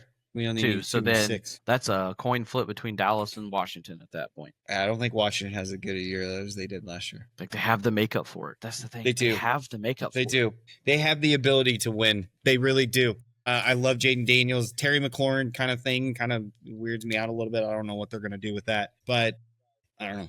We'll see. It's such a tough coin flip because speaking of which, it's funny that it ends up being Dallas and Washington because that's a whole rivalry thing in itself. Yeah. But anyways, like you want to get back to like the greatest rivalries of all time. It's always been Dallas and Washington. I mean, there's a reason why they're the Thanksgiving game. But anyways, and that's not just cultural appropriation or anything. Like let's just shut that off. But anyways, I get you.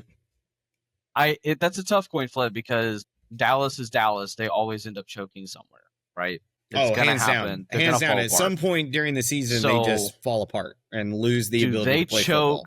Do they choke early enough that they don't make it to the playoffs and Washington squeaks in? Does Washington squeak in, choke and then Dallas gets in, or do they both choke so bad that the Giants or somebody else random in the rest of the NFC makes it hit? So, it's going to be a tough one.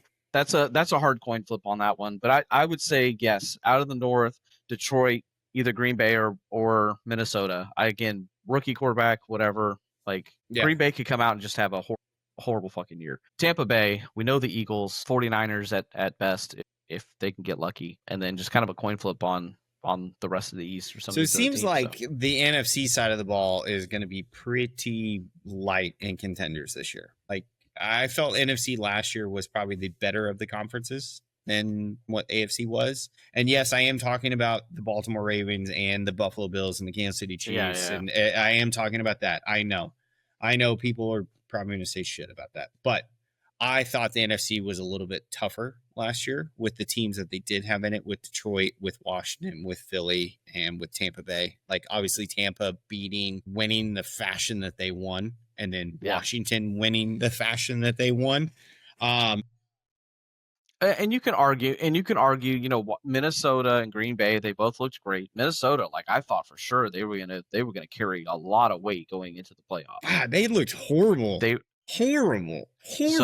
I thought for sure, but yeah, I mean, even the Rams had their sparks. You had these the Niners had some spark here or there. Seattle looked kind of great there for a minute, and then it's like, oh my god, what the hell happened to you?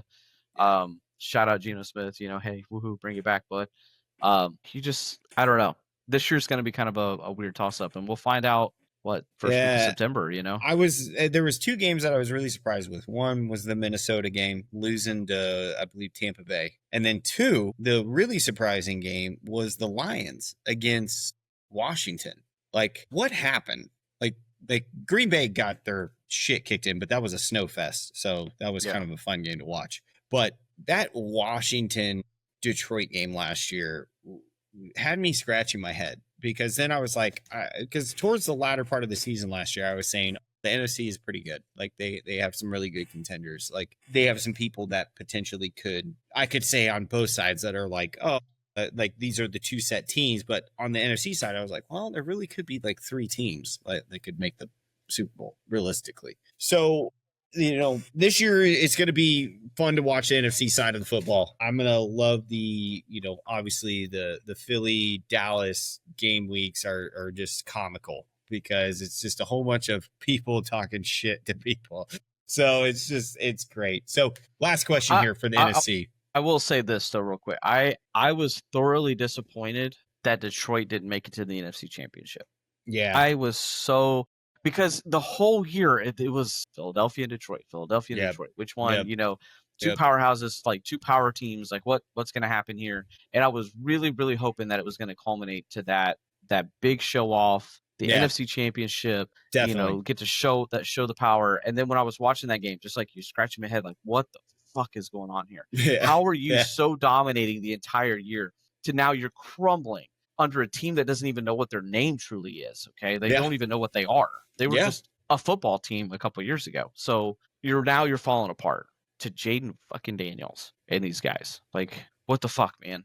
And then for that team to come into the NFC Championship, like, okay, they beat Detroit. All right, this might be a game changer. This is different. I can't wait to see what this shakes out to be. To laughing my ass off the whole game because they sucked so goddamn bad. It's like, oh my god. All right, well, so much for the NFC. Kudos to you guys. Great 2024 season. Here we are. We just walked all over Washington. It was supposed to, be so great now because they just dominated Detroit. We're going to go play in the Super Bowl against a team that I know for a fact is a really fucking great team. Yeah. Yeah. And I can't gauge our gameplay based on what we just did because it's fucking Washington. Yeah. We're screwed, guys. We're going to get our asses kicked. Yeah. Yeah. I was so surprised. I was so fucking surprised. I will say that when I was watching the Washington Philly game, I was like, this matchup's not that good. Like one, because they see him twice a year, right? Yeah. Like in the previous I think it was like 4 weeks or 3 weeks ago, they had just beat the living tar out of Washington. So I went into that game. I was like, whoever wins this game is probably going to lose, because I knew Buffalo and Kansas City were like, they will beat the crap out of each other. Like they will. And I was 100% on board with, regardless whether if Philly made it or not. Like I was on board, even if it was Washington that made it to the Super Bowl. I was like, there's no way you guys are winning the Super Bowl. And I felt the same way with Philly too. Like it didn't matter if they were going to play Buffalo or if they were going to play Kansas City. I didn't matter. I was like, these two teams. And that was the whole thing. Like the whole season, I was riding so well on, they're doing so well. They're so dominating this whole season. They've killed all year round. And then you're thinking, okay, great. They're doing so well and they're beating these teams, and you're watching these other teams like Detroit did so well, even outside of the NFC. Like they were kicking ass. And you're like, okay, all right. I feel better about our strength, right? As a whole, as a team, because I'm watching my competition also dominating against other teams outside of the conference or the division that they don't play very well, or the conference that they don't play very often. They're doing well. So I feel better. And then just to watch it all fall apart at the end of the year, it was so disheartening. And then I'm like, fuck, we're done. We're done. We're not going to win this. There's no way we're going to win this. Because I knew for a fact that if we would have played Buffalo, we would have had our asses kicked. Like I was at a point, like, I know the Chiefs are here. like that's a done for. We did so well before, but we fell apart because we couldn't get our defense going. And I don't even trust my defense because I just watched what happened with everybody else. Yeah. Yep. To go, and then I'm looking at Buffalo like, yeah, they're pretty seasoned. Josh Allen's a big motherfucker. Yeah. Like Patrick Mahomes, he's a big dude. He can run fast and he can do a lot of fun things, but Josh Allen is a big motherfucker. Like, Yeah. I don't know if I want to play that guy. But yeah, here we are, pleasantly surprised, very happy. Yeah, well, it was not what we all anticipated. We'll definitely see what the NFC has in store for football season this year. So last thing we're going to go over tonight, college football. AP just came out, top 25. Okay. I'm going to read off the top 25 rankings. I have a big issue with this. So Texas is at 1. What? Penn State at 2. Ohio State is at 3. That doesn't make any sense, but okay. Clemson is at 4. Georgia at 5, Notre Dame at 6, Oregon at 7, Alabama at 8, LSU at 9, Miami at 10, Arizona State at 11. No. Yeah, no. Illinois 12, South Carolina 13, Michigan 14, Florida 15, SMU 16, K-State 17, Oklahoma 18, 19 Texas A&M, 20 Indiana, 21 Ole Miss, 22 Iowa State, 23 Texas Tech, 24 Tennessee, and 25 Boise State. Okay, so why don't we just call it what it is we're just going to put everybody that made the freaking college football playoffs in as a top 25 school, but we're going to leave off the schools like Missouri. We're going to leave off schools like Florida State. We're going to leave off schools like Colorado, Baylor, BYU, that probably at the end of the year are going to have better seasons than 1, 2, 3, probably 8 of these schools. The biggest problem that I have right now with this AP press is I just think it should be just kind of like the NFL, is where nobody is ranked going into through 4 weeks. And that's how I judge NFL teams, is I give them 4 weeks of regular season. And the only reason why I give them 4 weeks, well, actually, realistically, 3. I give them 3 because you don't know what team you have even coming out of camp, because realistically, they haven't played a full, 60 minutes. Like you just haven't. So the biggest thing that I have with these college rankings is that the top 4, Texas, Penn State, Ohio State, and Clemson. Texas has the weakest schedule that I have ever seen, period, in the SEC. Like, yeah, they should retain number 1 throughout the whole entire year. Penn State, Ohio State, obviously moving games because of merging into the Big Ten. Right. That's going to affect some things. I don't know if Penn State stays up at 2 this year. I think they're more of like a middle of the pack team. I think they're going to lose to some schools. I think they're going to lose to Oregon. I really do. I think they'll lose to Michigan. And obviously, I think they'll lose to Ohio State. So probably middle of the pack, 3-loss team. So having them at 2 is crazy. Clemson. I will say, I think Clemson will finish as a top 10 team, as I do think Miami will find a way. If I say this with Carson Beck, I say this tongue in cheek. Okay. Obviously my allegiances, I don't want to see them up there. I want to see my team do well. I want to see us finally rise above everything we've gone over the last couple of years. I think we're poised at that. Obviously if we start the season off with Alabama, that's going to be that's a problem. Okay. Like, just to make it make sense, like we have Alabama and Miami and Clemson, then we have road games against Wake Forest and Pitt and Florida. We have a very strong strength of schedule this year. But how geared up would you be if you went in week 1 and just beat the living tarnation up? And they can. That's the thing. They have the team framework. They have the player framework.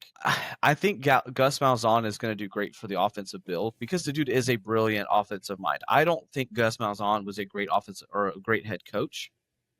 Yeah, but he is a great offensive mind, and his teams at Auburn that did really well were built around him running the offense and those offenses doing well, and him having a great defensive coordinator to run the defense. Okay, yeah, him going into this with no head coach, and that was the whole thing about this. I don't know if you ever read up on all of this. He had opportunities to go and be a head coach places. He said no. He didn't want that overhead. He didn't want to have to deal with all of that stress. He wanted to go and do his favorite thing, run the offense, and that's all he has to focus on. He doesn't have to worry about anything else. He can build these players up. He can build an offense around him. And then to have Tony White come in, who is all about accountability. He is a hard ass as a defensive coordinator, and him to come in and I know he's going to build dogs out of those guys. He's repetitively to the news telling everybody that these guys need to step their asses up. So I hope to God that the team can come together, that they can find that cohesion, because Norvell is a fired up guy, and I have faith in the guy. I know he knows what he's doing, and he's trying to take that head coach role and not try to be the offensive coordinator like he did at Memphis and these other places. So that being said, I hope that they can come together, that they can beat Clemson, that they can beat some of these other teams, because they have the makeup for it. Yeah. I hope that they can just beat Alabama. I don't care if it's okay, if it's just beat Florida. Just beat Florida. Well, yeah, that's every year. But just go out and have a great game and beat Alabama. Beat them by 3, beat them by 7, beat them by a point. I don't care. Yeah. But go out, play consistent football, and don't try to swing for the fences. Like, just go out and actually play the game that I know that they can. If they can do that, I think that Clemson and Miami are going to find themselves in a pretty tough spot. I don't think that they're going to find themselves in that high playoff contention.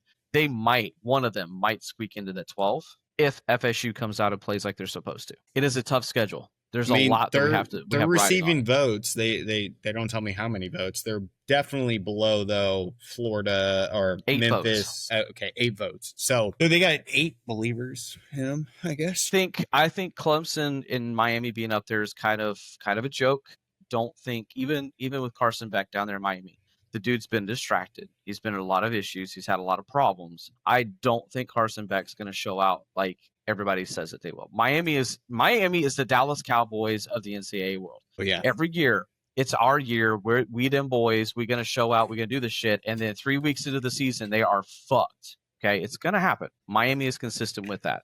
And as long as Mario Crystal Ball there is being the dumbass that he is, they're going to consistently just suck ass. Anyways, so that's the 2 ACC teams there. I don't think that they're going to really stay up there. I think they're going to end up falling out.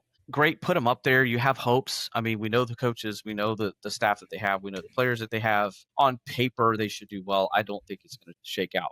Georgia, kind of surprising to have them at 5. I think that they would be a little higher because it's Georgia, and I have faith in them. I thought Georgia would be at least a 4. I thought Clemson would be 5 or 6. I thought Notre Dame would be up there too. Fuck Notre Dame. To be honest with you, fuck Notre Dame. My top 10 pick a conference, okay? Yeah, a lot of people say that. My top 10 would be Ohio State at 1, Oregon at 2, Georgia at 3, Penn State at 4, Clemson at 5, Alabama 6, LSU 7, Miami 8, Clemson 9. No. I'll do you one better because that's I hate probably have I at hate least Kirk top 9. I'll do you one better because I hate Kirk Herbstreit and I hate the SEC bias with the ESPN and all that bullshit. Let's just go ahead and put Louisiana at 1 and Army at 2 and Pittsburgh at 3, and we'll throw SMU up there at 4 and Indiana at 5, and hell, we'll throw Texas Tech at 6. Put Utah State up there. Let's just put everybody the hell else up there because fuck the SEC, fuck Herbstreit, and ESPN. But that's what I'm saying. Let's just be real. That's why I'm saying it. That's like why I frown upon preseason rankings. Like I fucking hate it. I don't understand it because 1, you haven't played anybody. 2, you're going off of what you did last year. And 3, half of it is because you made a bowl game and you won a national championship. 100%. If you win a national championship, you deserve to be the number 1 ranking in the preseason. You deserve it. And after 4 weeks, then we reevaluate and be like, oh, you're 2-2. You are not even ranked. I don't even agree with that because I can win the national championship and lose 3/4 of my roster. And how do I guarantee that everybody that I have on my backup that's going to be starters next year are as good as what I just lost? I don't agree with that out. Then throw that out. I would say this. If they want to have preseason rankings, then they need to have 4 preseason games. I can get behind the NFL having preseason rankings and having a prediction because they have preseason games. Now, granted, the starters may not play, but I know how the starters play. Okay, I know how to work with that. No. But they don't change. I get to see all of the second and third and fourth string players, so I know the depth of the team. I know how well they play. I can then take actual data and actual understanding of the team makeup and make an educated decision on where I want to rank these teams preseason, where I expect them to lay out based on their performances on all of their phases. Okay. College, if you want to do this, you want to do 4 preseason games, you have your starters play some, you have to have an actual snap time. Every string needs to have a certain amount of equal snap time so we can see every string in every phase of your game play out across the board, and then we can make an educated decision on where you rank preseason. Shoot, not if even we're 4, going to do preseason just like 2 preseason games. But you have to guarantee that they're getting equal snaps on their first, second, third, and fourth string. They all 4 have to be playing. Yeah, I'm not a big fan of preseason top 25. It literally takes 1000% agree with you. I don't think that you should have anything come out until you're 4 games into the season, and then we can determine where you sit.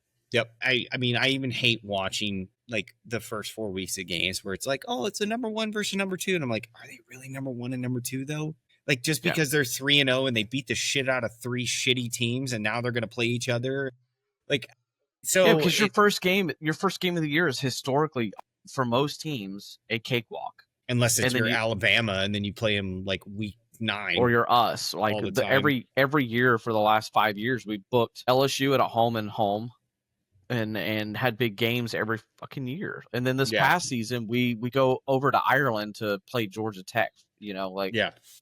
Literally playing against a team that has been revamped and revitalized. That is the bane of the existence for Georgia. Like, they made Georgia look like dog shit, and they were a top 5 team. So I don't know. I think the preseason itself, I agree with you, is just a joke. I don't think it should hold water. Let's put it that way. If the AP and everybody wants to do a projection poll and say, hey, this is where we think everybody would sit, kind of like a hypothetical, that everybody can just feel all warm and cozy and have their cigar and drink their whiskey and laugh and talk about. Okay, but I don't think it should hold weight, and I don't think it should be an official ranking of this is where you are. I think all those teams should start off as a 0. I agree. Or have a 1 to whatever with an asterisk of like, this is a projection of where we think you are. You have 4 weeks. You have 4 weeks to prove this. I like that. And even if it's like all your top 25, because at least one of those schools is going to play a big school, right? At least 1, 2, maybe 3, 4, whatever. What you do is, instead of taking into account in your win-loss, you take into account like points allowed, points gained, yards gained. Like you put that in perspective.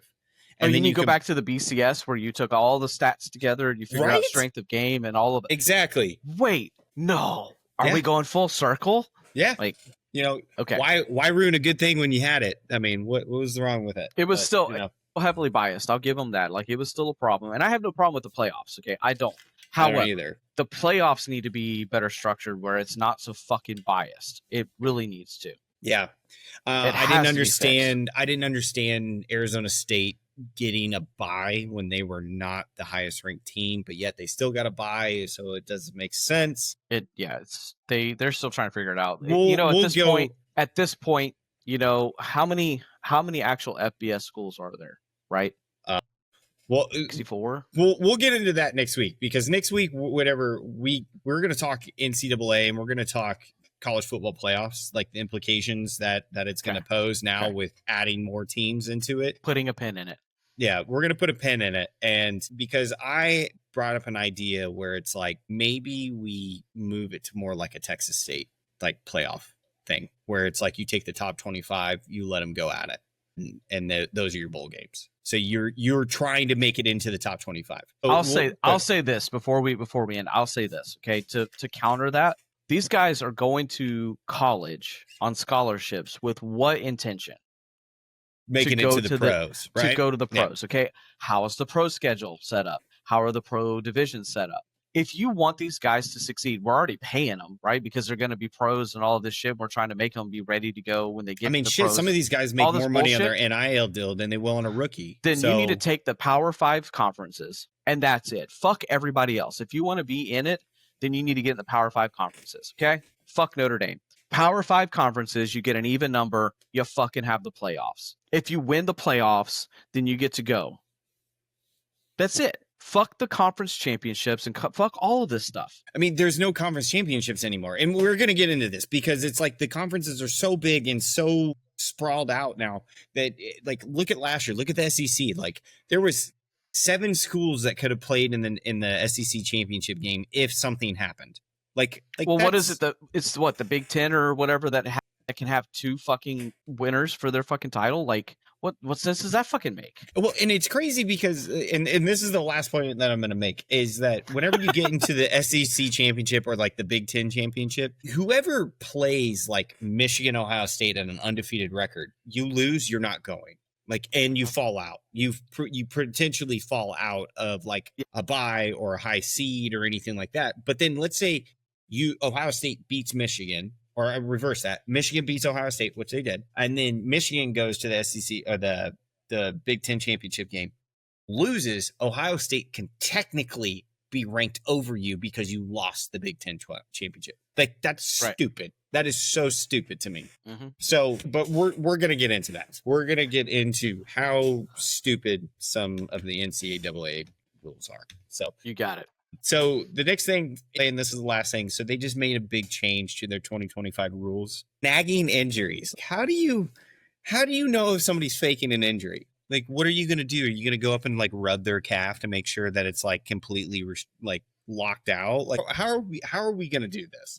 Because when it came out yesterday about the 2025 rule changes, that is the one that I'm like, are you going to perform to make sure the ACL is torn? Like, do we need to tell you, like, hey, he tore his right ACL? I think the way that this is going to shake out, like, how are we going to do this? I think the way this is going to shake out, because if you look at last year with the flops, and it was such a high percentage of flops. And it was so. This is going to teach teams to be better at doing flops. Like, no. Like, that's all it's going to do. It was so goddamn obvious because these guys were literally waiting for signals from the bench and then doing it.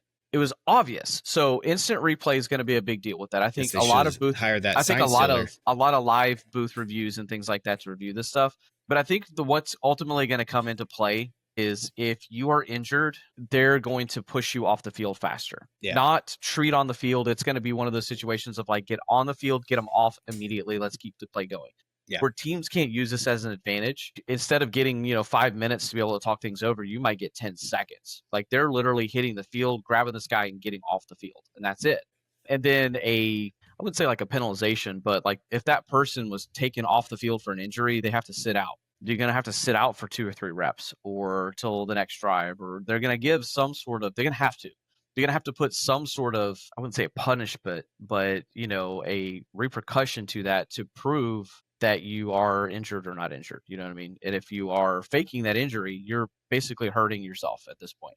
Now, the flip side of that is teams are going to put somebody out there to take the fall. They're going to send out the 4th string punter and say, hey, go out here and grab your calf and fall over. You ain't going to see playing time for 2 years. But at the same time, if they're only gaining 10 or 15 seconds, they're not getting that full 2 to 5 minute break that they're wanting to try to reset the play. I think that's going to stop. You're not going to see that so much. Yeah. So I think that's ultimately what's going to happen is going to, obviously some injuries, like, when it's a real injury. Like, it is blatantly fucking obvious when it's a real 100%. Injury. And like, hey, we have got to stop and we've got to take care of this person before we like the fourth quarter cramping, they're all moving of that the ball bullshit down the field. Is going to end up seeing, I think it's going to ultimately be a cart ready out there on the cart off the field immediately, and then we'll treat you on the sideline. Not this, let's warm you up, stretch you out. We'll do everything here on the field, and then we'll let you hobble off slowly for 5 minutes and finally get off the field. And then, oh my God, now you're perfectly fine. You're back on the field again. Deshaun Watson's head popped up whenever you said that. He was like,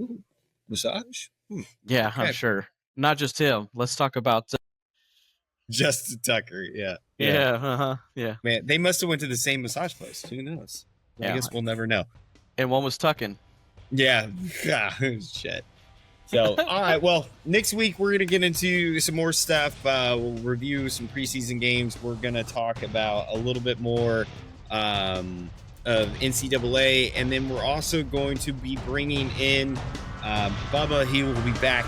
He's going to give his insight on some Kansas City Chiefs stuff. I am going to talk a little golf too next week because I am a lights out, like, top tier golfer. Okay, don't let him bullshit you. I have the scorecard to prove it. Okay, we're gonna talk. Hopefully, right now as it stands, Ricky Fowler is technically into the championship, the Tour Championship. If you guys don't know, Ricky Fowler is my all-time favorite golfer right now, and my hero. Currently he is sitting 5 back, so he is in tie. So hopefully he can make a push next week. We have something positive to talk about with Ricky Fowler, but I'm not going to hold my breath. Anyways, I appreciate, Dan, you sticking with me tonight. We will see you guys next week. Keep the rivalry alive. See you then.